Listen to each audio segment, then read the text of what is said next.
This is Dr. Ravi, in charge HOD of the department.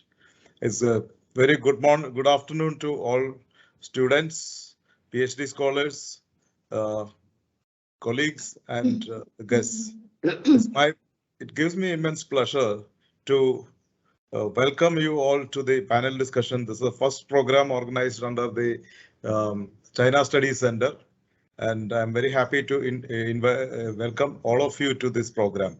And I'm very happy to see Dr. Joshi joining with us. He's a well-known journalist and is a researcher and a research fellow, a distinguished fellow at ORF. And my colleague, Dr. Stephen, is also joining with and sharing his views on the books which are discussing today. I will hand over to, once again, I welcome you all to the August gathering, and I hand over to Amrita.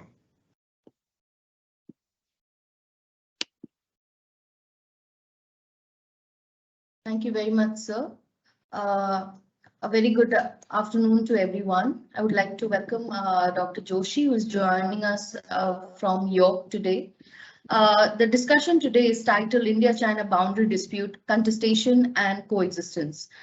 So this very title of the discussion puts into perspective what is the context to the talk as we'll be deliberating today. And it couldn't have been more timely, given as we are aware of that both Indian and Chinese troops have disengaged from Gogra Hot Springs region of eastern Ladakh against almost over 2 years of military standoff. But more importantly, the discussion comes at a time as both them have published their books on India-China boundary dispute, but from very different lenses. Therefore, this brings in the variety in the discussion, given the perspectives that will be drawn in by each of the speakers. And why I say a variety is because of their way of thinking, as Dr. Joshi has been a long-term journalist and his experience in terms of viewing and reading the subject over the years. And Dr. Westcott, who has been a researcher and an academic and who specializes on border disputes and interstate border dispute. So without further ado, I would like to give a brief note on our eminent speakers. First is Dr. Manoj Joshi, who is a distinguished fellow at the Observer Research Foundation. He has been a journalist specializing on national and international politics and is a commentator and columnist on these issues. Dr. Joshi has been the political editor of the Times of India, Hindustan Times, Defense Editor of India Today, National Affairs Editor of Mail Today, the Washington Correspondent of the Financial Express, and a special correspondent for the Hindu in the last 3 decades of a long career as a journalist. He has been a member of the National Security Council's Advisory Board. And to add another feather to the hat, Dr. Joshi has authored the book titled Understanding China Border, The Enduring Threat of War in the High Himalayas, published this year by HarperCollins. I'm also delighted to introduce our other speaker today, who also happens to be my colleague, Dr. Stephen P. Westcott, who is an assistant professor at the Department of Geopolitics and International Relations at the Manipal Academy of Higher Education. He holds a PhD in politics from Murdoch University and was also a postdoctoral research fellow at Murdoch University. His research focuses on interstate border disputes, Indo-Pacific geopolitics, South Asian security, and issues concerning terrorism and counterterrorism. Dr. Westcott has authored the book titled Armed Coexistence, The Dynamics of the Intractable Sino-Indian Border Dispute, published this year by Palgrave Macmillan. So we couldn't have any other alternative but to have these two speakers to deliberate on this pertinent topic. So I would now request Dr. Joshi to please take the stage. Over to you, sir. Thank you, Professor Josh, Dr. Ravi, First of all, I must apologize for the problem with the September 9th program, which was entirely my fault, but I'm happy that we are able to meet today for this. What I'm going to do is that I will run through certain issues which I have thrown up in my book, which then looks at this whole Sino-Indian relationship in its current situation, current form.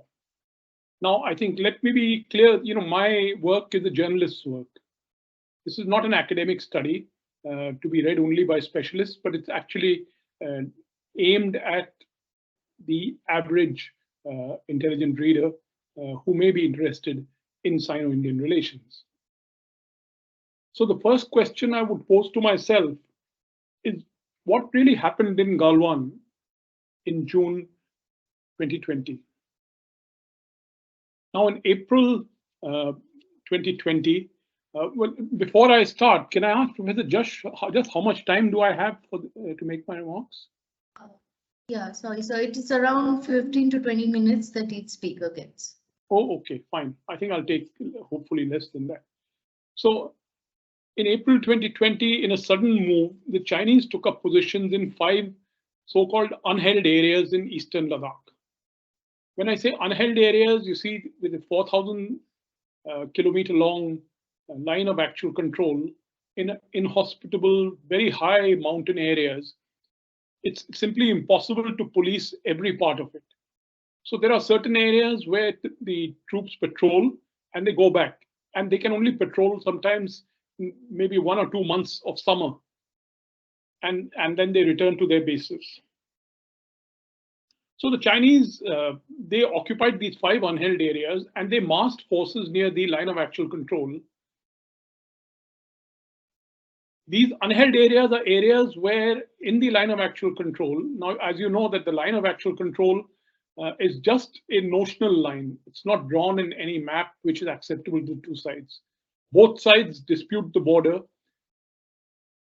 The big problem is, of course, the final border settlement.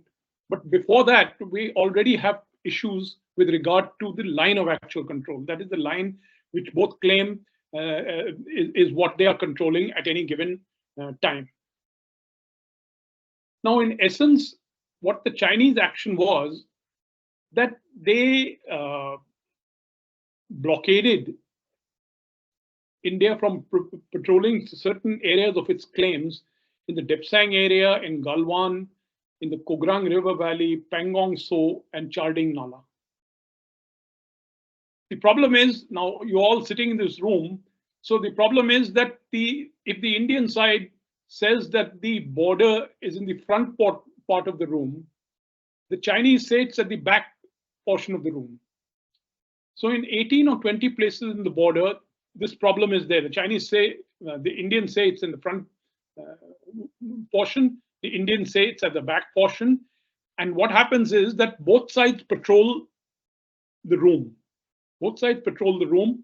They establish a claim. They have certain procedures and processes through which neither side can build anything, any kind of encampment or anything in those disputed 18 or 20 disputed areas. So what the Chinese effectively did was that in 5 of those areas, they simply blockaded and refused to allow our patrols to go. And this is what this whole current negotiations are all about. This is what, you may have recently heard of PP15. So the both sides have agreed to withdraw. So what has been happening in Ladakh is that both sides are withdrawing and creating a no patrol zone in between. Now, along with this action, the Chinese also massed something like 50,000 troops on near the LAC. Now, all these went against agreements that India has had with China. According to the 1996 Military Confidence Building Measures Agreement, even if you cannot have exercises more than a division, which is about 15,000 strong near the LAC. You cannot have exercises without informing the other side if you have more than 5,000 troops involved. And here the Chinese suddenly landed up with 50,000 troops with full equipment, etc. But the interesting thing is that they were not on attack mode. They were on parade mode. They kind of laid out their stuff there, and which was basically, if you look back, a kind of a coercive exercise. The Chinese have provided no explanation for their action, which has essentially blown up nearly 2-decade-old process of maintaining peace and tranquility on the border. Since 1993, we've had a succession of agreements with the Chinese. The 1993 agreement, 96 agreement, 2005 agreement, 2012 agreement. So various agreements are basically kind of protocols, processes, procedures. So according to agreement, neither India nor the Chinese side can fire at each other, for example. So when the patrols meet in these areas which I told you are disputed, they will put up a banner. They'll say, you are now entering Indian territory or you're entering Chinese territory, please go back. And both patrols are meant to go back, and then the officials meet and they resolve the issue. So now since 1993, this has been fairly peaceful. But as we know, in 2020, things went out of control in Galwan. 20 Indians died.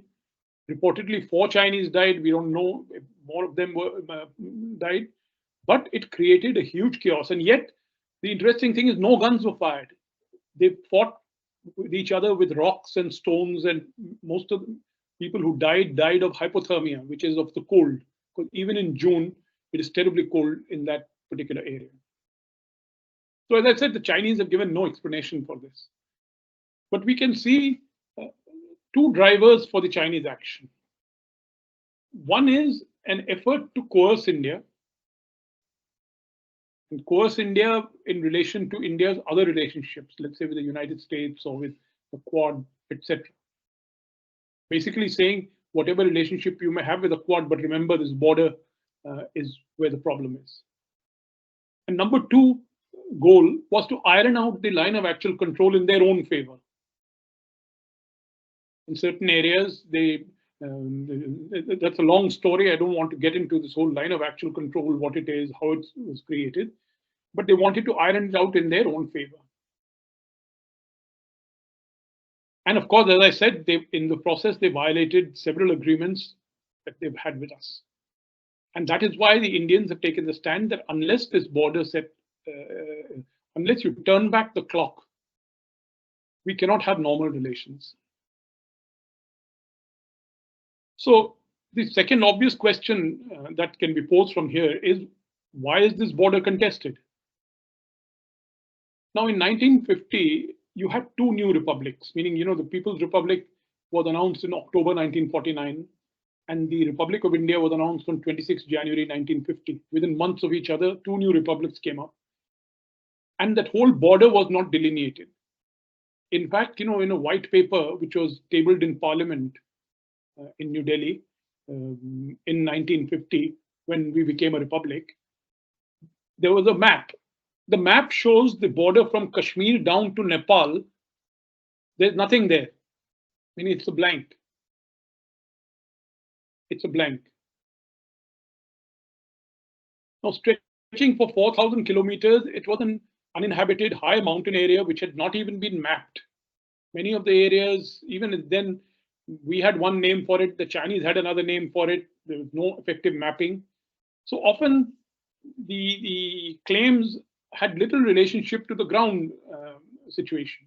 Meaning there were, in those days, sometimes it would take you months to march, let's say from Leh to the Karakoram Pass, which is the northernmost border from Leh.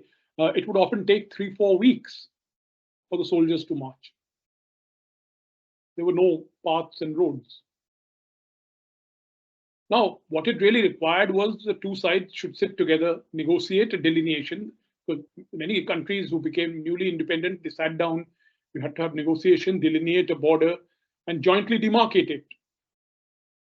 So in the process of making a border, you first sit down together, and you delineate it on maps, then you negotiate it. Then you go down to the border itself with your survey teams, and your surveyors jointly then mark out the points. and border markers are placed there, you see. Now, this didn't happen because for a variety of reasons, again, I don't want to go into that detail. There's a lot of academic literature there. Pandit Nehru refused to negotiate. And he said that India knew where the border was, and so there was no question of a dispute. So, you know, all this built up to a war in 1962 between India and China.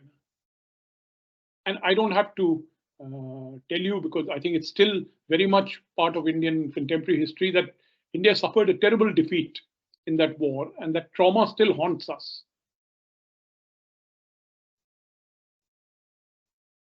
So now, would it be accurate to say that the border was mostly quiet until the events in Galwan? Now, things were actually quite quiet between 1963, that is the year after the war, to 1975. 1975, there was an incident in which 4 Indian soldiers were killed near Tawang. Since then, you know, there have been some standoffs. The standoff in Sikkim in 1967. Then there was a standoff in Sumdrong Chu. Then, you know, you're aware of the Doklam issue in 2017. But all these standoffs, you know, things remained largely within control. No one was killed, no conflict actually took place. And then we have the June 15th incident in 2020. So what I'm trying to say is that between 1963 and 1975, there were 1 or 2 problems. Between 1975 and 2020, there was no clash that took the life of any soldier. That is why 2020, the Galwan incident is considered so traumatic.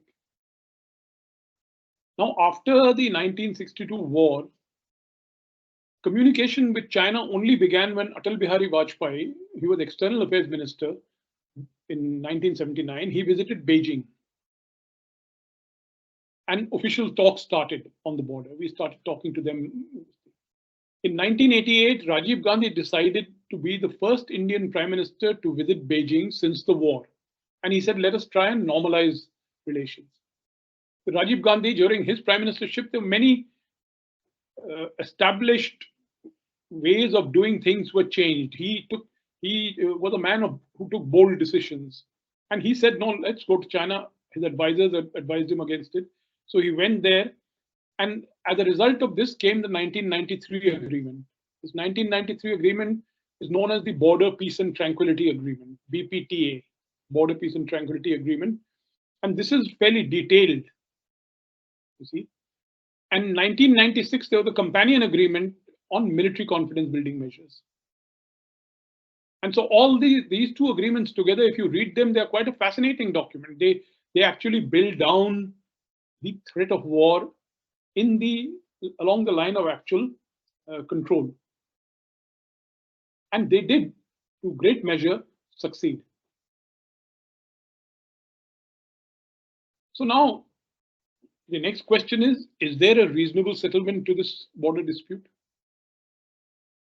See, the Chinese offered one in 1960 and in the early 1980s. Essentially, what they offered was, let us swap claims. See, the American historian Stephen Hoffman had said that, as I told you, that the two new republics had come up with an undemarcated border, but China set out to demarcate a strategic border, whereas India said that this is our historic border. Now, the point is, both the Chinese case and the Indian case was quite weak. Neither of them had a firm case. This was an area where no one had been, there were no people around, there was no habitation. So both had a weak case. So essentially, when both had a weak case, it required negotiation, and that negotiation didn't really happen. So as I said, the Chinese offered to swap claims. They said, we will recognize that Arunachal Pradesh is part of India if you are willing to recognize our claims in Ladakh. Nehru turned it down. In 80, this was offered again. In 81, this was offered again. Finally, in 85, the Chinese suddenly shifted goalposts. And they said, actually, the problem is actually in the East, not in the West, which was very strange because till then they had been saying that they are willing to compromise their claims in the East. Suddenly they said East is the real problem.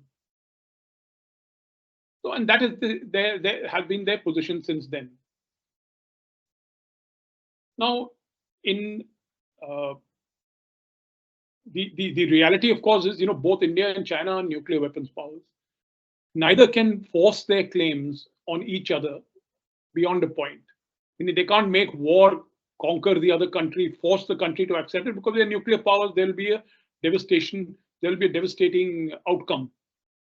So there is need for a compromise. The question is how to work it out. So in 2002, when Vajpayee was the prime minister, the two sides decided to take up the dispute at the political level, as against the discussions at the official level. So the two sides appointed what's called special representatives, very high level, meaning the Indian National Security Advisor has been our special representative, and the Chinese had an equivalent, very senior official, and they have been talking. Now, initially, it looked like things would be settled pretty fast. Maybe within 3-4 years, they would agree to a border settlement. But then things went haywire. It had to do with the dynamics of the global situation. So the result is that we've had 22 rounds of those talks since 2003, and there has been no movement out there. One important reason for this is that, if you recall, 1993, when we began the confidence building movement, confidence building measures, etc., India and China were roughly equal in terms of their national power. In fact, their GDPs were roughly equal. But by 2008, when the global financial crisis took place, China has surged ahead. And by the 2010s, etc., the Chinese attitude was that, why should we make a deal with these guys? They're a second level power. They must, accept our terms. And in those circumstances, the Chinese have realized that a settled border, would lead to a dynamic that would enormously benefit India. For example, if we were able to settle our border, that will be a huge saving in military costs. And we could then focus a lot of the kind of money we spend on that, on border management, for development. But the Chinese have no intention of doing that. They realize that keeping us off balance on the border is something they see it as an advantage to themselves. So in South Asia, they have used Pakistan on one hand, this unsettled border on the other, to keep India off balance. And one way or the other, they keep on, bypassing or kind of shifting goalposts in the various agreements that we signed with them. So the obvious question that comes is, has Galwan been a turning point in India-China relations? So India insists that we say that we want a status quo as of April 2020, and we've had 16 rounds of talks. And as I said, just last week, we announced a pullback from PP15. Now, China's approach seems to be that India is needlessly hyping the situation. They feel that the two sides should separate issues relating to the border from relations in other areas. Their attitude is that, look, border is a problem, let's keep it in one basket, and let's keep normalization in another basket. Whereas our External Affairs Minister, Mr. Jaishankar, has very clearly said that without a settlement on the border issue, there can be no normalization of relations. See, the problem that has happened, which the Chinese often don't realize, is that the relationship between 1993 and 2020 had built up a certain level of trust.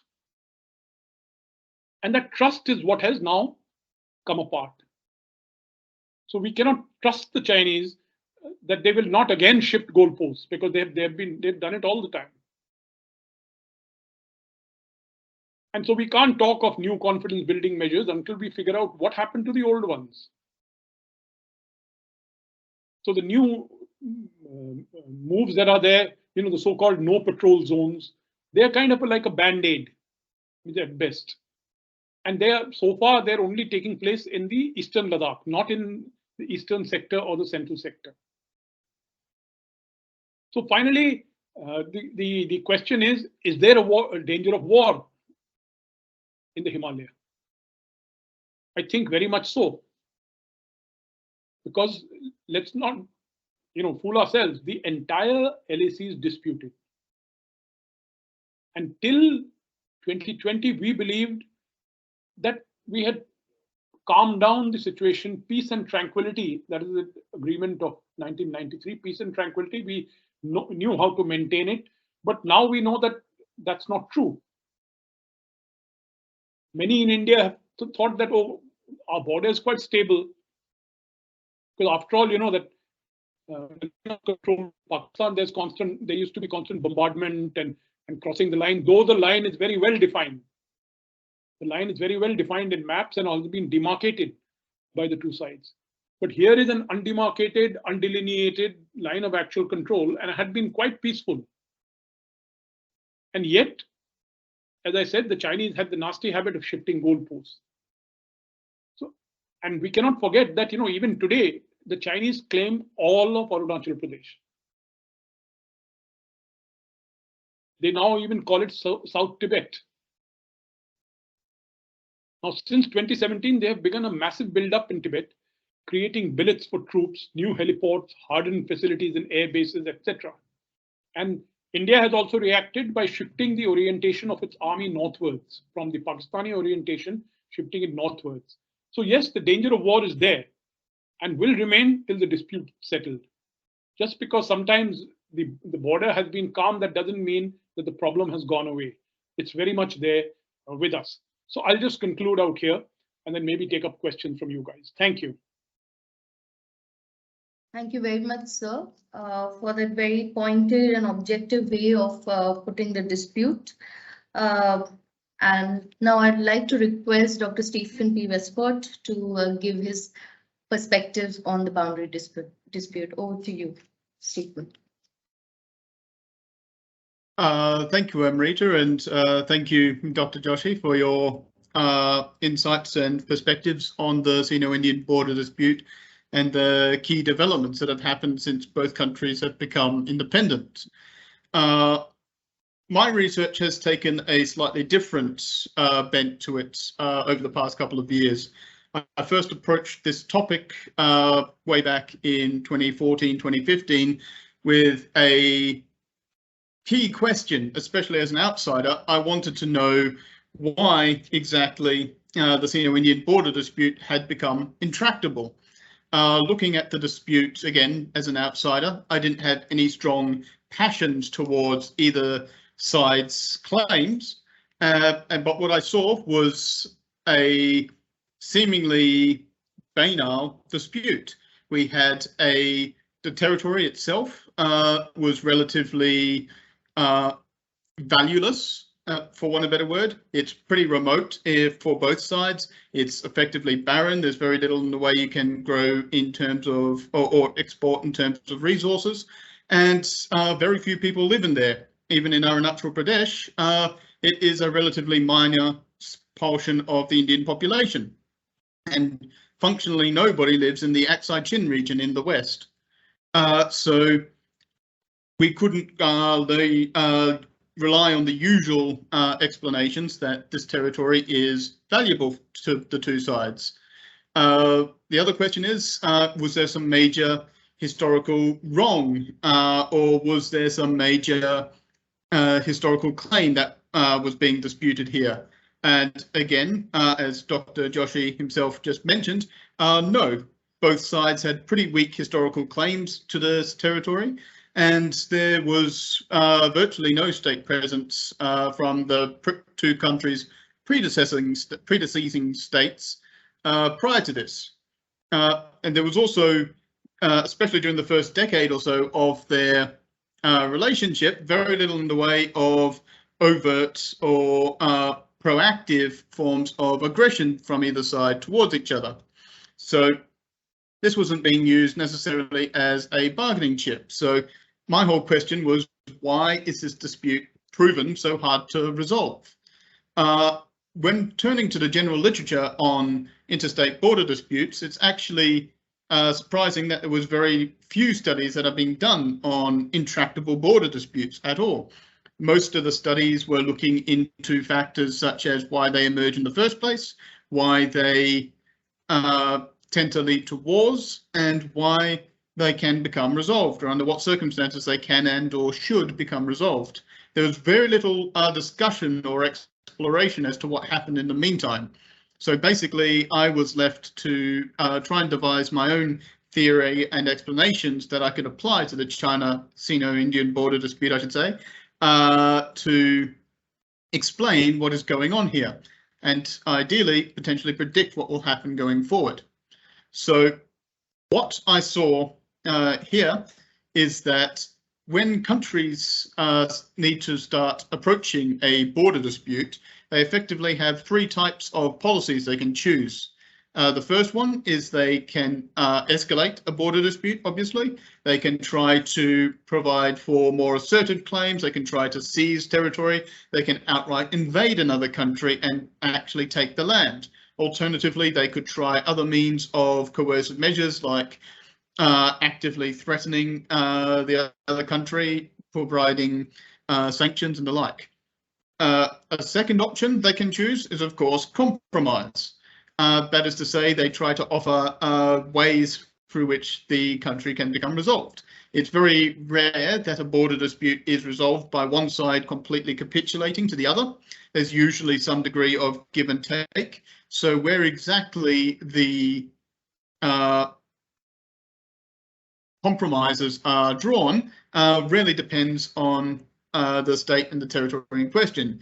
Would, for example, there be a recognition of one country's sovereign rights over another territory, but allowing for special rights for another country? So should a country have a number of pastoralists in a region, that is people who graze sheep and cows and all of that, will they have special rights to operate in the border areas either side of the border effectively at whim, even if they are citizens, I should say, of one country rather than the other that has now sovereignty over it?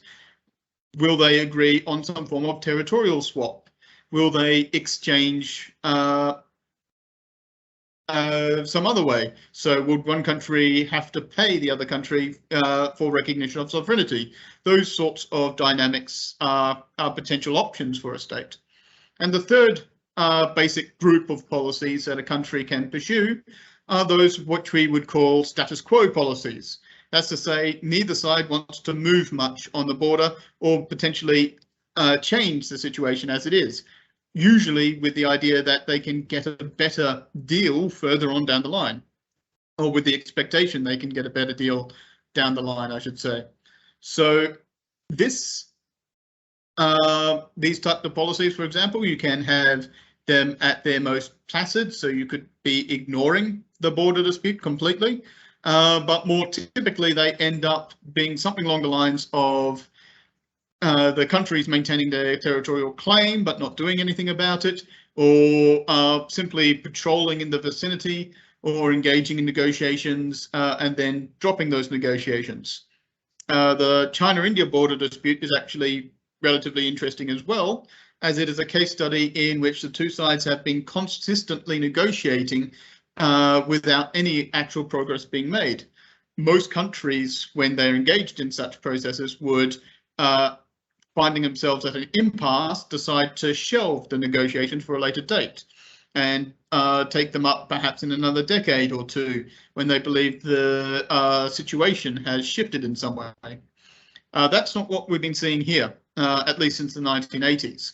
So there's been almost regular annual negotiations over the border dispute and how to, at least ostensibly, resolve it. In reality, it's become more a question of border management, especially since the 1990s agreements, in which both countries agreed, as Dr. Manoj mentioned, or Dr. Manoj Joshi mentioned, I should say, that the two sides will engage in some degree of or try to maintain peace and tranquility along the border. However, that's the three potential options that countries have. How exactly do they choose which option is the best for them at any given time? In order to address that, I decided that the paradigm, theoretical paradigm of realism would offer the best option here. This is because realism requires or explains, I should say, countries' behavior in terms of national security, national policy, and a recognition that there is no concrete international law, or at least arbiter of international law, through which the states in question can appeal to. So the South China Sea dispute very aptly conveyed this point, which is also another period of time when I was beginning my research on this topic. It really drove home this point that even though we've got international courts, in this case, the International Court of Permanent Court of Arbitration, made its ruling over the situation in the South China Sea. However, China refused completely to participate in this process and rejected the court's jurisdiction over any rights to determine whether or not its claims in the South China Sea are legitimate. So we saw that more likely to be an appropriate policy here. So especially considering that interstate border disputes are primarily made out of, or primarily concern, I should say, international sovereignty concerns. So a state's territorial integrity is usually considered to be an issue of extreme national importance to the state and an issue of national security. So the most appropriate approach would be to figure out how to ensure their own security in international affairs. But when looking at the various versions of realism, I decided that what we would call neoclassical realism would be the best explanation here. Classical realism is generally more of a philosophical approach, recognizing that, again, the world has no clear rules or orders, and there's a lot to do with power politics in international relations. What we call structural realism or neo-realism has more to do with looking just at the states in an international system and how they interact with each other, how they balance. They cannot really explain how a country adopts certain policies towards a state. And this is where neoclassical realism comes in, by stating that whilst they agree with neorealism's or structural realism's approach, that is that a country needs to react to the stimuli in international affairs, they also recognise the stimuli are not as clear as possible. So the border dispute that is currently occurring between China and India, or more accurately the standoff that is currently occurring between China and India, is this really a sign of Chinese aggression? Are they really preparing for war? Are these the next steps? Was Goal 1 a serious effort to try and push into a region and actively seize a territory? Or was this China simply trying to entrench themselves and reassert their territorial border disputes and try to generally send a signal either to India or to some other third party about their resolve to maintain their territorial claims? That is very much obscured in the international sphere, according to neoclassical realists. And so therefore there needs to be some form of mechanism or filters through which a state can interpret what is going on in the international sphere. These filters primarily come from domestic-based factors within the state. So they're usually issues such as the leadership's interpretations about what's going on, or the leadership's agenda at very least. They come down to issues of domestic politics. So how important is a certain issue towards a state, or what institutions or organizations are in charge of the particular issue that is in question. So for a border dispute, these usually are factors such as the state diplomatic services. So in India, this is of course the External Affairs Ministry, or the Ministry of External Affairs, and in China, this is the Ministry of Foreign Affairs. But being the border, it of course implies involves the country's military forces themselves. So obviously the Indian Army, the People's Liberation Army, as well as the variety of police and other relevant paramilitary forces that exist in the area to conduct operations and generally guard the border. And there are potentially a host of other parties. So the legislature in India or the Lok Sabha within India, and the Communist Party factions within China are obviously major influences on how a country will adopt certain policies.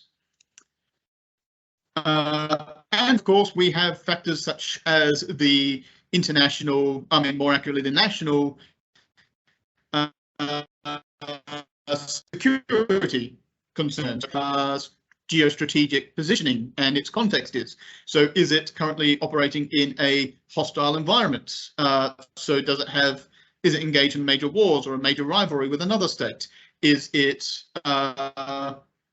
mostly defensive in its outlook?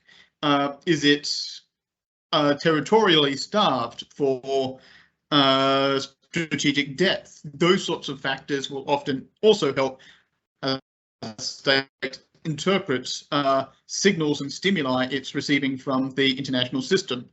From these filters, obviously, a country can come to a specific policy in order to address these. So this is where we get a decision to pursue an escalatory, a compensatory, and a status quo policy. So what we've been seeing, digging into the evidence, is that there are effectively 3 levels of explanation here. You can look at how the leadership, that is to say, the technical jargon term would be the foreign policy executives, but we can just simplify this to being the Prime Minister and the paramount leader of India and China, respectively. So what did Nehru make? So why did Prime Minister Nehru refused to negotiate in the 1950s and 1960s? There was very specific motivations and ideological goals that he had at this stage. Why did Chairman Mao similarly ignore the border until the early 1960s and then eventually decide upon war as an effort to, as he put it, knock Nehru back to the negotiating table? This obviously didn't happen, and his policy in that regard was flawed. But why did he choose this option? Alternatively, why did Prime Minister Gandhi decide to go to China and normalize relations? Prior to this, India was adopting a pretty similar stance to what it currently has now, that no grounds or no progress in the China-India border dispute can be made until the border is resolved. Prime Minister Gandhi decided to change that situation and has decided to open up and normalize China-India relations. And again, we can look at why is President Xi Jinping adopting a far more assertive posture and positioning in regards to virtually all of its border disputes currently. Why is China actively trying to assert its claims at this stage? It doesn't seem to be pushing any new claims. Why is it really insisting on the claims it currently has? So that is one metric we need to look into and assess what is going on here. When dealing with the domestic levels for India and China, obviously, I mentioned we've got the main bureaucratic organizations, the Ministry of Foreign Affairs, the PLA, and External Ministry and Indian Army on one side. And then we've got, of course, factors such as the domestic political pressures. So how exactly the factional politics in China works out and whether or not the border in this case can become used as a pawn. by the opposition. So recently we were seeing Rajiv Gandhi try to put a lot of pressure on Prime Minister Modi.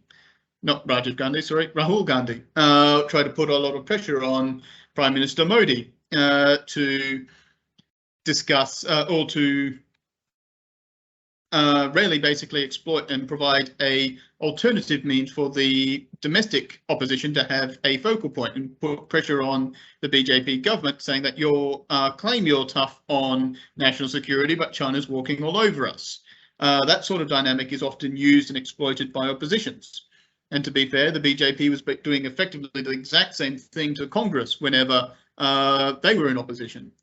So and domestically, it's a little harder to tell the various factional politics that are occurring within the Chinese Communist Party, but we definitely see the thumbprints of similar sorts of pressure groups trying to force one policy option over the other. And for a third level of analysis, we also see, again, the strategic culture starting emerging from both countries. Both countries, ironically, consider themselves to be highly defensive in their nature. China believes effectively in what scholars such as Scoble would call the cult of defense. That is to say that they're not an aggressive or expansionist power, but they do believe in the utility of preemptive counterattacks in order to prevent any advantage being taken of China. And there are a host of other types of strategies. So they very much seeped in the martial traditions of people such as Sun Tzu and Cao Cao and a host of other general strategies.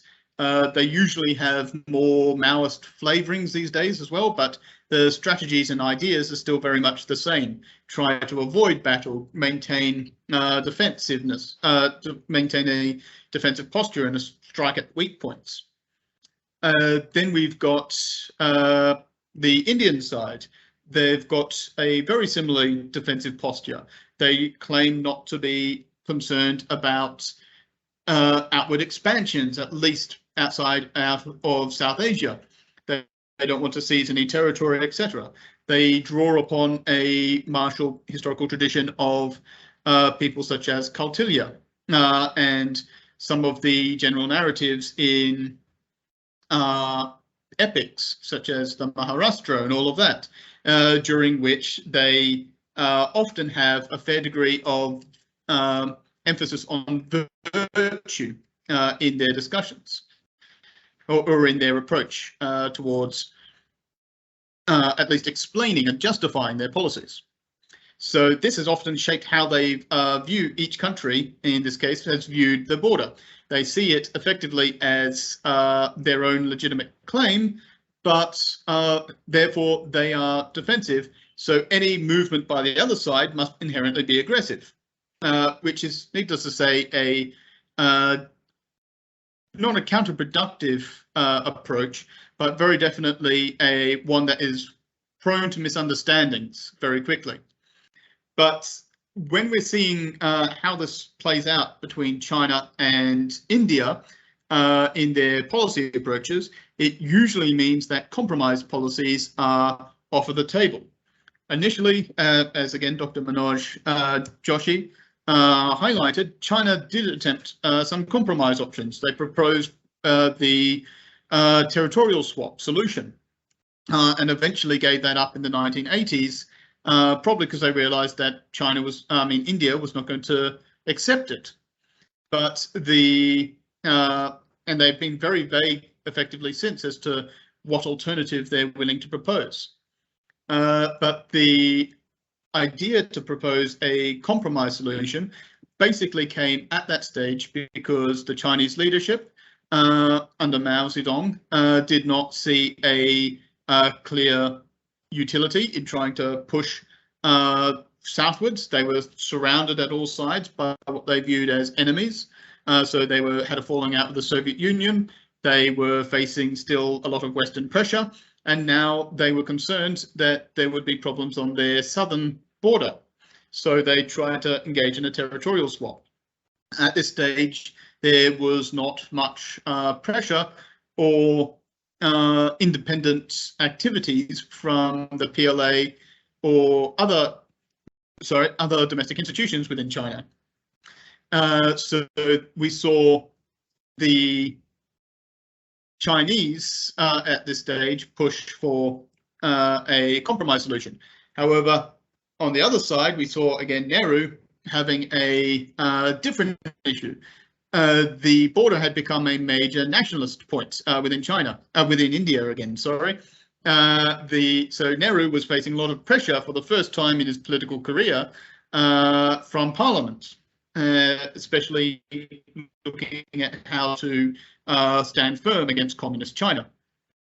He also was being convinced by a lot of domestic institutions which had their own agenda, most notably, of course, the Intelligence Bureau and a faction, at least within the Indian Army, which wanted to take a more proactive approach towards India, towards the border.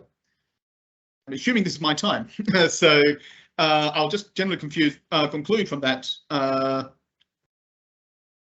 basic situation that both countries have gradually moved towards recognizing that escalatory and compromise policies are more or less off the table for both sides. So both sides have now started adopting status quo policies. Originally, the idea, especially during the 90s and 2000s, was to manage their border dispute. And increasingly over the 2010s, we've been seeing a deterioration of that management process, and both sides effectively trying to probe as far forward as they can and entrench themselves along their preferred line of actual control. So this is why I've termed my book, or titled my book, Armed Coexistence. They both have recognized the incompatibility, effectively, or the pointlessness within their domestic situations and international situations to pursuing escalatory policies, but they're unable to cooperate. So they've decided instead to maintain a armed coexistence. So I'll leave it there. Thank you. Thank you very much, Stephen, for that very detailed, elaborative, and very theoretically grounded assessment of what you call the armed coexistence between India and China at the border. What comes up from the assessments of both the speakers, I have a question to both of you, a common question that, given the trends, do we see that both countries are now preparing for a war than seeking a resolution? Is that the tendency or the attitude that has been seeped into the mindset of either side? But before you answer, I would like to request Dr. Anand, who is also the coordinator of the China Study Center, to give his piece 2 minutes on the India-China boundary dispute, and then we open the floor for the Q&A. Thank you very much.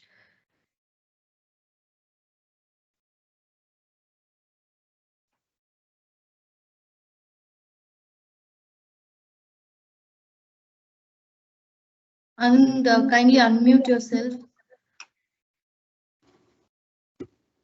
Yeah, I hope I'm audible. Thank you, Amrita, and thank you, Dr. Manoj Joshi, as well as Dr. Stephen, for giving a very multifaceted perspective on the India-China border dispute. And I commend both of you for coming out with very elaborate volumes on this very important issue, which we are facing here in the state. Having said that, I just wanted to highlight one very important aspect which perhaps has not been touched here, and I would like you to maybe elaborate more on that. That is regarding how the Sino-Indian border dispute is not just about Sino-Indian relations. Of course, it has its impact on Sino-Indian relations, but how it is also related to the larger geopolitics which is happening in the Indo-Pacific. One perspective which I would like to add here, and I would like to again get your views on that, is of the Taiwan factor, for instance. Is it actually playing into this whole India-China border dispute? We have seen that if you look at the trends in the past 2-3 years itself, the more the relaxation we are seeing in terms of the India-China border dispute, we can see that the tension is rising on the cross-strait front. Or we can say that more the tension is rising on the cross-strait front, we can see more relaxation happening on the India-China border. So is it just a coincidence or are they linked? From my view, what I feel is that there is a linkage between two separate theaters here, the Indo-Pacific and the Eurasian theater, as a result of which what is happening in the maritime theater of China is having an impact on its continental theater. And perhaps that is one of the reasons why when this cross-strait tensions have risen, we have seen that consistently there has been a more conceding terms from China when it comes to the border issue. Now, it's just a hypothesis from my side, just to kind of provoke both of you to give your more elaborate perspectives on this particular issue. So I will just leave it at that. And Dr. Amrita, can we proceed with the questions of the students, or shall we allow the speakers to answer this particular question?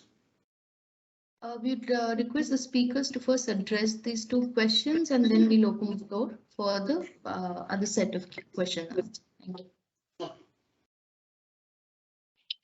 Amrita, can you just summarize, because I couldn't hear Dr. Anand clearly. It is a bit of an echo there.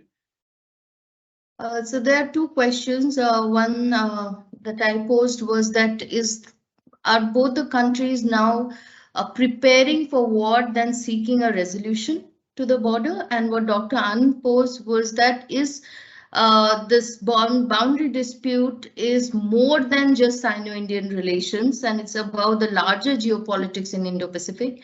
And he drew a correlation in terms of that when the cross-states are tense, we see some kind of sombering effect in the India-China border and vice versa. So that is, if I'm right, Anand, if that was. So over to. Yeah, okay. So, about preparing for war, you see, I think both sides have a pretty healthy, as I pointed out, both sides are nuclear weapons countries. So there is a limit to any kind of a military clash that can take place between them, meaning the kind of national humiliation that India suffered in '62 is not possible today. Because, under those circumstances, India could use nuclear weapons under similar circumstances. So what I'm trying to say, that understanding is very much there. And actually, if you look back at the 2020 events, you find that both sides took great precautions to limit the fallout. As I pointed out to you, the Chinese took us by surprise, but as I said, they moved into 5 unheld areas. So they didn't actually clash with any Indian troops there. What happened in Galwan, in my view, was a situation that went out of control and for which both sides are responsible. Okay, it went out of control.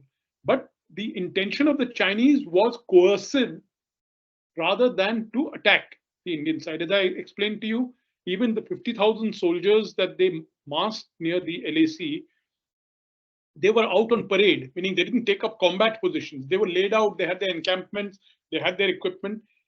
And remarkably, the Indians did the same thing. The Indians also brought in the approximately similar amount of forces, 50,000. So they also didn't plan a military attack. And don't forget the statement of Prime Minister Modi, which was considered an enigmatic statement, saying that they have neither come in nor have they occupied any post. So what I'm trying to say is that both sides took precautions not to allow the situation to get out of hand, and both sides had the opportunity. For example, India was surprised. India could have reacted militarily. Likewise, when the Chinese were surprised on the Kailash range, when the Indians suddenly took up positions overlooking Spangur So, which is an important Chinese military base. The Chinese didn't react. They could have reacted, but they didn't react. So both sides, so it is very carefully constructed action, and both sides realized that there could be bigger consequences. The second point, I think what Dr. Anand said, I think is well taken. In my view, today, from the Chinese point of view, the border dispute is not so much about the border dispute. The border dispute is about how to keep India in check. Because no matter what India may say about the Indo-Pacific and whatnot, the reality is that we actually confront China along 4,000 kilometers of a militarized border. No other Quad country does that. So the Chinese message is very clear. It says, guys, okay, meaning you may want to say and do things in the Quad, but remember, your military confrontation is right here. And that is where the Chinese have been building up in Tibet, very substantial build-up since 2017. So the military, what should I say, threat or the military is very much there along the border in which no Quad country can help you. And so the aim of Chinese policy, as I explained to you, is to keep India off balance. And they have succeeded to an extent. See, they have used over time, they have used Pakistan. See, the Chinese do not accept India as being the natural hegemon in South Asia. They simply reject it. So they have been backing Pakistan in keeping India off balance. After all, they supplied Pakistan with nuclear weapons technology, nuclear weapons know-how, and nuclear weapons material. So the Chinese have a very clear strategy in South Asia. And the Chinese, as you know, Professor Josh very well, that the Chinese have this hierarchical sense of the way they view the world. In that hierarchy, whatever may have been the situation in the 1990s, that we may have been equal to China, today the Chinese view us as being distinctly inferior. The comprehensive national power between India and China, the gap is so wide, they view us as distinctly inferior, and they do not want to settle anything as equals. Meaning, if we were equals, okay, we could have, so in 1990s we were equals, so there were moves towards settlement. 2000s again, Indian economy was doing very well under the Vajpayee period, we could have settled. But today, the Chinese view us as distinctly inferior. Not only inferior, they also worry about how we are playing up to the United States in the Indo-Pacific. So definitely this border dispute, what happens on the border, is not related to the border itself. It is definitely related to the larger geopolitics. Thank you, sir. Over to you, Stephen. Most of my points would concur quite a lot with what Dr. Manoj Joshi just mentioned. Although I'd say are both countries preparing for war to some degree, I would say that with a I'd say yes, but with a very strong caveat on that, in that countries are always effectively preparing for war to some degree. Whether or not they're preparing to fight an offensive war or a defensive war is a major question here. I think both countries are effectively trying to engage in a defensive war and scenario planning. So the Chinese obviously have their idea about preemptive counterattacks and various forms of entrenchment along the borders, but they're certainly not trying to provoke a war, at least in my view. They're simply trying to gain the best positions they can preemptively at the moment. And that was one, in my view, at least one of the major triggers behind the recent standoff and Golwan crisis.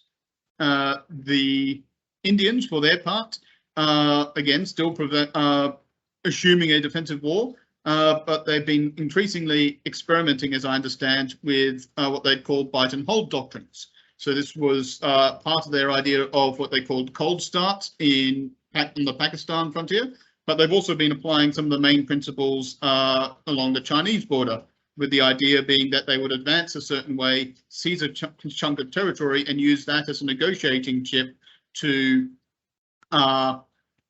basically bargain for a status quo return to the territory. Unless, of course, they somehow managed to force Chinese to collapse.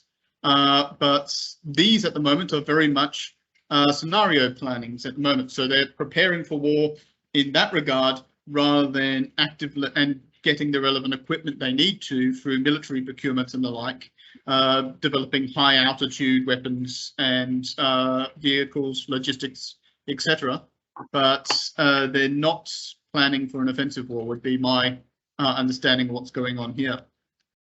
Concerning the Sino-Indian border disputes tie-in with the broader West Indo-Pacific region, again, yes, it's got very much a key factor here. I sort of skimmed over it in my discussions, but one of the key elements is the concerns around national security, national strategy. So part of that is strategic culture, which is what I talked about a few moments ago. But another key part of that is strategic context. And both countries are operating in intertwined strategic contexts. So India has been very much keen on, or at least over the past 5 or 6 years, has been very keen on engaging in the Indo-Pacific regionalism and building stronger ties with Japan, USA, Australia, and a couple of other countries in the region. Again, of note, Vietnam. So this has been definitely perceived by China as soft containment, effectively. China, for its part, has been very proactive in trying to engage in ensuring that its strategic lines of communication, which run through, most notably, the Indian Ocean region, are secure. So they established their base, their military logistics base in Djibouti in 2017. There's been significant talks about which potential new port will be,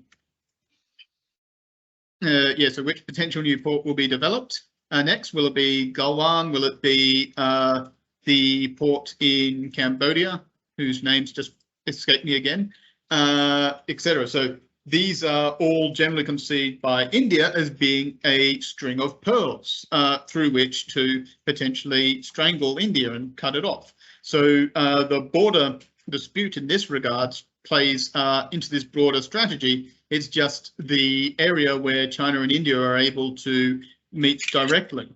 They're very active in trying to keep each other off balance on this border. But they've, as again, Dr. Manoj Joshi put it, they're much more interested, at least in my view, in trying to outmaneuver each other in the Indo-Pacific region, and the border dispute only plays one factor in that. Thank you very much, Stephen. I guess, Anand, we can open the floor for Q&A from the students.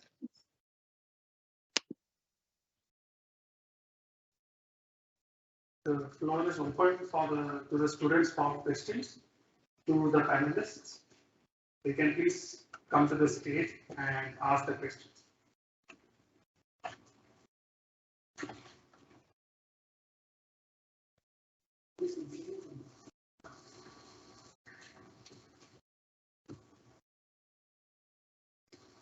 Good evening. My name is Kalpana and I'm a second year student at the department. First of all, I would like to thank all the speakers for such an enlightening discussion.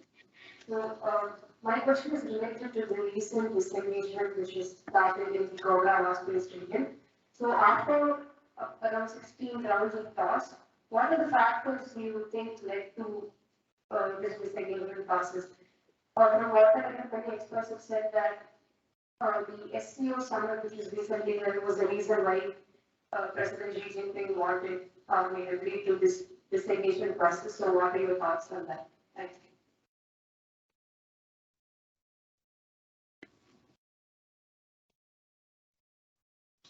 you. Amrita, can you repeat the question? Because as I said, there's an echo there, which I find it difficult to.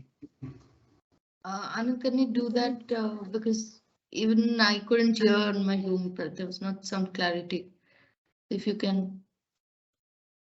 Yeah, there are actually there is actually one more question. Janardhan, can you just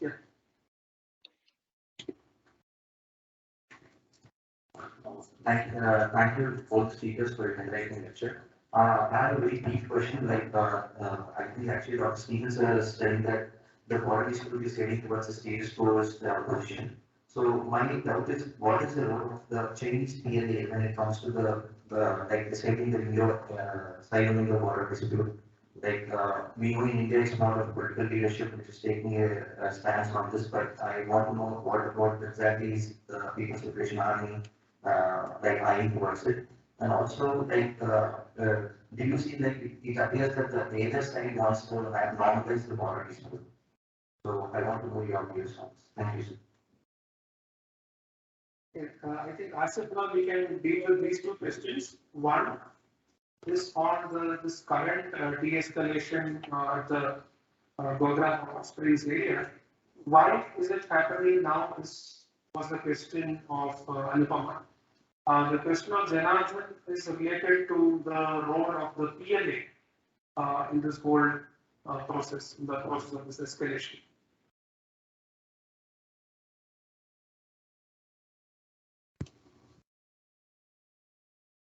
Would you like to go first, Dr. Joshi?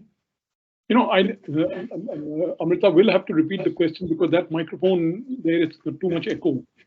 And, you know, as I said, I use a hearing aid, which makes things a bit difficult for me. So Amrita will have to repeat these questions. I'll do that, sir. The first question by Anupama was that the distinct engagement takes place just immediately after SCO. So you see some context to that, because after 16 round of talks, still there was no headway made. The second question is again the role of the PLA. Has there been any role of the PLA in this kind of arrangement by Janardhan? Thanks.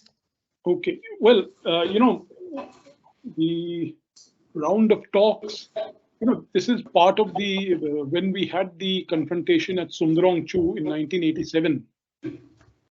So mark you, the confrontation was in 1987. We managed to control the confrontation, but the actual withdrawal did not take place till 1994. So this is part and parcel of the way things are managed, this border management that occurs, this kind of dialogue, which is a constant thing, in the sense that Indian and Chinese, right through this 2020 to 2022 period, Indian and Chinese military officials have been meeting at all levels in the border and having a dialogue at all levels at the border. Even the 2020 clash in Galwan, by early morning of June 16, senior officers had come in and managed to bring the situation under control. So they do have a very effective protocol of border management. But as I said, that things went out of control at that time. So don't be taken in by the 16 round of talks. These are, and as the point that is being made is that what is happening in the border is not just related to the border itself. It has a wider geopolitical context. And when these agreements and settlements happen, you can be sure that there's a wider issue involved, not the specific, because if you look at the 2020 incident, they're very minor. Someone has come and blocked you from patrolling 4 kilometers. Someone has blocked you from patrolling, except in the Depsang area where there's a large area we can't patrol. In the other areas, it's fairly minor. There's no habitation there. So all this context, and this one needs to repeat, really has a geopolitical context which is different from the nitty-gritty of the border itself. The second part of the role of the PLA, role of the PLA is actually pretty substantive. In fact, the PLA, the last major agreement we had, the Border Defense Cooperation Agreement, was, in fact, most people, you know, even when you look at documents, you can't find it, but it was signed by a PLA general and the Indian Defense Secretary. It was the only agreement which has been signed by a military official from the Chinese side. That's a 2012 Border Defense Cooperation Agreement. If you go back, look at all the old agreements, they've been signed by diplomats. So the PLA is very much involved.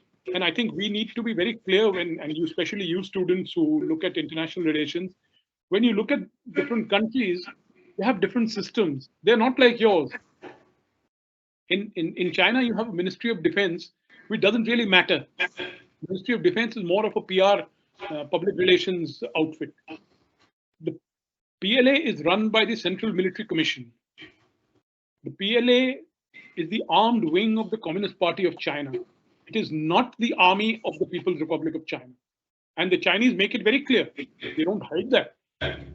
They say that the PLA is the armed wing of the Communist Party of China.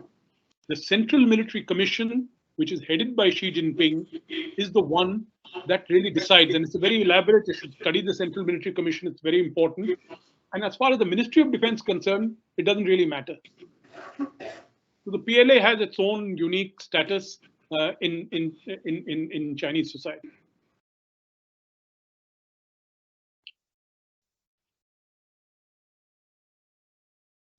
Yeah, so my understanding about what it would explain the current disengagement is that it is, again, simply a matter of timing. They have had, I believe it was 16 rounds of the recent border commander negotiations. So this has seen an eventual breakthrough. They probably had agreed on the principles and the specific withdrawal structure, like this group will step back first, or we'll both simultaneously step back, and then you'll dismantle a tent and we'll dismantle a tent, etc. They probably agreed on all of that at least a year ago, but we've been seeing a gradual stagnation, effectively, of the relationships, and both countries want to try and find ways to improve and restart this negotiations. India is being very firm and definite at the moment that they want a return to what they call the status quo prior to 2020. The Chinese, as far as I'm aware, have not explicitly rejected this as an idea. They just wish to decouple the negotiations from broader advancements, or at least not tie the entire bilateral relationship to the border in the same way the Indians are currently insisting upon. So, but even India is now recognizing the effective futility of trying to tie the entire relationship against the border. Even during the Galwan crisis at its height in the late 20s, early 2001, we saw Chinese and Indian trade actually continue to grow, despite efforts to put sanctions and banning a series of Chinese companies.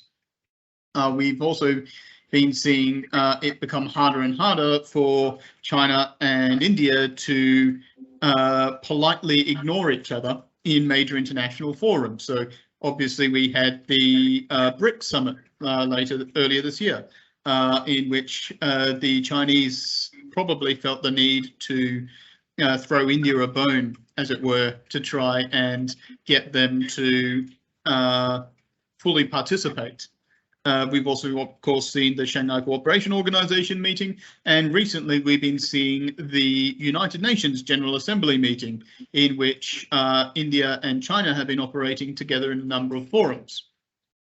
So it's becoming harder and harder to maintain an absolute stance from India's point of view, and it's also becoming more and more futile, effectively, for China to insist on not maintaining the status quo. So both countries seem to have reached at least in my view, have reached a natural climax point through which they both decided to walk the few remaining areas where they're in direct standoff back. And what role does the PLA play specifically in the Sino-Indian border dispute? As again, Dr. Manoj hinted at in his response, they play a pretty significant role, and especially since the 1990s, they have been increasingly playing a role in the negotiations. For example, Shevchenko Menon, in his book, effectively memoir, called Choices, highlights a number of interactions he had with Chinese diplomats during the border negotiations. And at one stage, he indicates that the Chinese diplomats told him informally that they had very limited room to maneuver because the Chinese People's Liberation Army were insisting upon certain points and certain concessions from India. So they were effectively acting as a major lobbying group and blocking certain potential initiatives that could have led to a broader breakthrough in resolving the dispute. We've also seen them very clearly be angling for a major seat at the table and potentially even replacing the current state councillor, who is the special representative, with a PLA member. I don't think that's probably going to happen, in large part because it seems the Chinese Ministry of Foreign Affairs has outmaneuvered the PLA a little bit in that regard by relegating the PLA member and membership to what they called the Working Committee. So whilst the state councillor, who is also the foreign minister of China, is remains the special representative, the PLA has a pretty significant cohort lobbying for the PLA's own interests in the working group mechanism on border affairs. I forget exactly what the title of that specific negotiating body is. It's the one that's been doing the main negotiating since Golan Crisis, as the Special Representatives Group has been temporarily suspended, hopefully temporarily suspended. But the other key issue is you need to think about what is the PLA's interest in the border. The PLA, despite being the party's army, is also effectively the de facto army of China. It views its idea as protecting Chinese territorial integrity. So it has definite views, shall we say, as to where those lines should be drawn. And therefore it considers its job as to not necessarily be pushing for lost Chinese territory. That's more of a nationalist viewpoint, but they definitely consider themselves to be a responsible protector of Chinese nationalism. Or at least that's what I've been seeing and reading from the sources I've been observing. Thank you very much, both Dr. Joshi and Dr. Westcott, for your responses. I would like to ask the class if they have any other questions.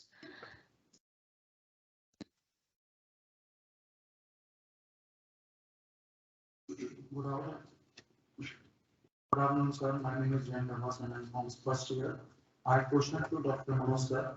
Sir, what is five-finger strategy from China and what is India's stance on three fingers, for example, Arunachal Pradesh, Sikkim, and Ladakh, in terms of infrastructure point of view and strategic location point of view?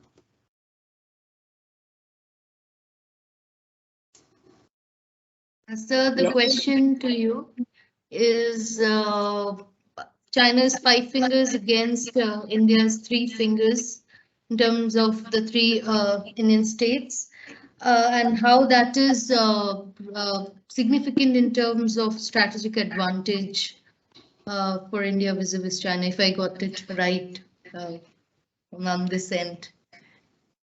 No, I didn't get that again. Please tell me.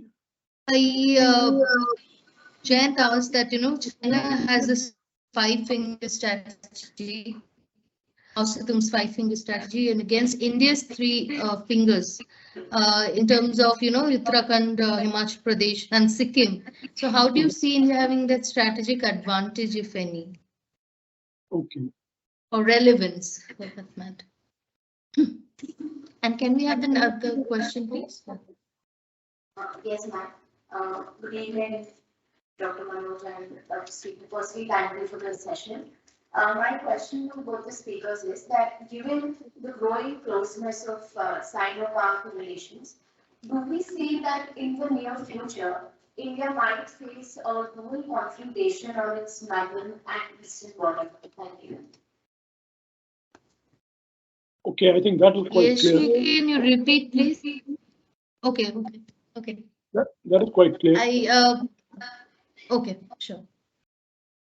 Okay, We can have the responses now. Yeah. So, in terms of strategic advantage, you see, the thing is that it's a kind of a balance in the sense when it comes to Tibet, India is up in the heights, and there's a plateau ahead of them in Tibet. Tibet is far off from the Chinese mainland. So maybe you could say that tactically, India has a certain advantage with regard to Tibet because it's there from Ladakh, the central sector, and the eastern sector. But the problem is that we may have a tactical advantage, but we don't have a strategic advantage because if the Chinese mainland is still 2,000, 3,000 kilometers away. So even if you today have a battle, if you have a war, it will be confined to Tibet and northern India. But northern India is a heartland, and Tibet is not really the heartland of China. So you'll have missiles flying, and you'll have attacks on railway junctions and strong points and ammunition depots in India's heartland. Meaning, in the central sector, the Chinese are just about 400 kilometers away from the plains of Uttar Pradesh. So you have a peculiar situation, and the Tibetan plateau itself is very advantageous because Chinese have built roads right across it. Some of it is the ground is so hard that you don't even really need to use to macadamize it or anything. You can just make a road or an airstrip, straight away. Whereas on the Indian side, we have very fragile Himalayan mountains, which can very easily be disrupted. I come from the mountain area, and I know that every year during the monsoons, roads are washed away. And so you can imagine in a warlike situation, if someone is attacking the roads will be in no time, Indian communications will be completely disrupted, on the Himalayan side. Whereas on the Tibetan side, the terrain is such that you can literally go off-road and function. So yes, meaning there are big differences. I don't want to go in too much detail into this. The second part is about the two-front thing. It's very obvious. Any country faces a two-front confrontation. It's a very serious matter. If you look at the condition of our armed forces the last 4 or 5 years, they have their budget has been declining steadily. Their modernization is seriously impacted for at least the last decade and a decade and a half. So any kind of a two-front scenario is something which is very serious and something which needs to be avoided at any cost. The armed forces may say that no, we can take care of a two-front scenario, but that's simply not true. But as I said, we're talking of 3 countries which are nuclear weapon states: Pakistan, China, and India. So the idea that you would have some kind of a Ukraine-like war or something like that, that's not likely to happen. Because there are certain red lines that are created by the fact that these 3 countries are all nuclear weapon states.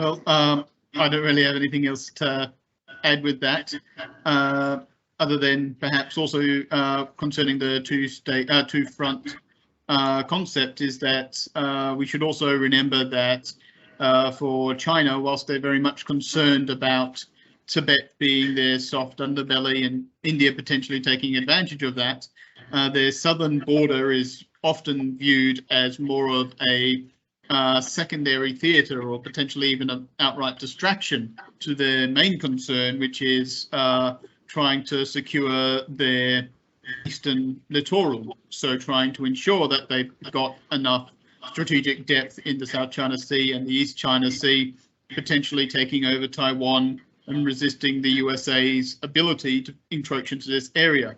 That seems to be very definitely the main strategic focus of China, with all other theatres being effectively sideshows. So whilst India, of course, would face a much more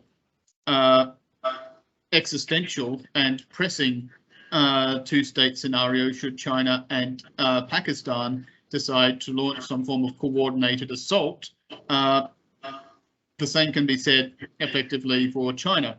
China is very much concerned about being not so much facing a coordinated consult, but facing coordinated containment. I don't think China seriously believes that the USA or India are going to storm into their heartland anytime soon, but they're very definitely concerned that they can cut them off from any form of trade or any other life sources that they definitely need to keep their economy going. That was the whole point of the Malacca dilemma, and that's one of the main reasons why they've been building up artificial islands and outposts in the South China Sea and trying to expand other alternative means to supply themselves. So just remember, two-front considerations are not an India exclusive concern either.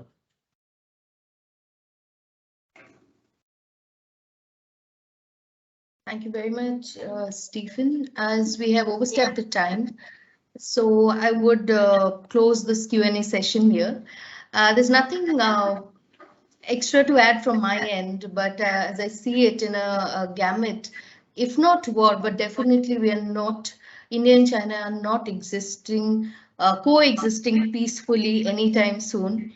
Even in the near future. So that with that takeaway, we had a lot of good takeaways today and good deliberations. So thank you to both the speakers. And now I would like to invite Ms. Anupama. She's MA's second year students to deliver the vote of thanks. Over to you, Anu.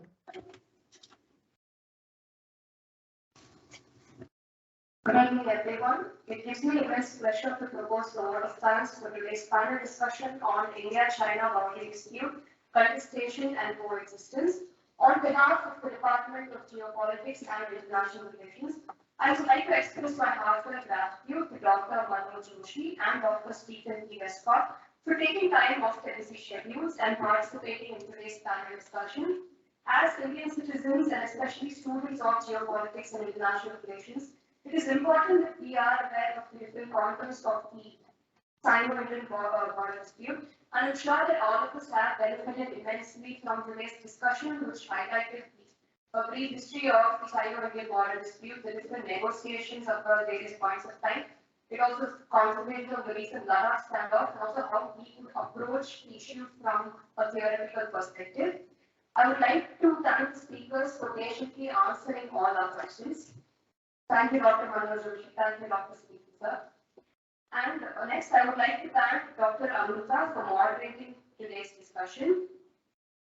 Next, I would like to thank Dr. Ravindranathan, head in charge, for all his support. Last but not the least, I would like to thank our audience for engaging actively and raising relevant questions. Thank you. Thank you. Thank you. Thank you very much. Thank you very much, Anand. Thank you, Dr. Manoj. Thank you, everyone.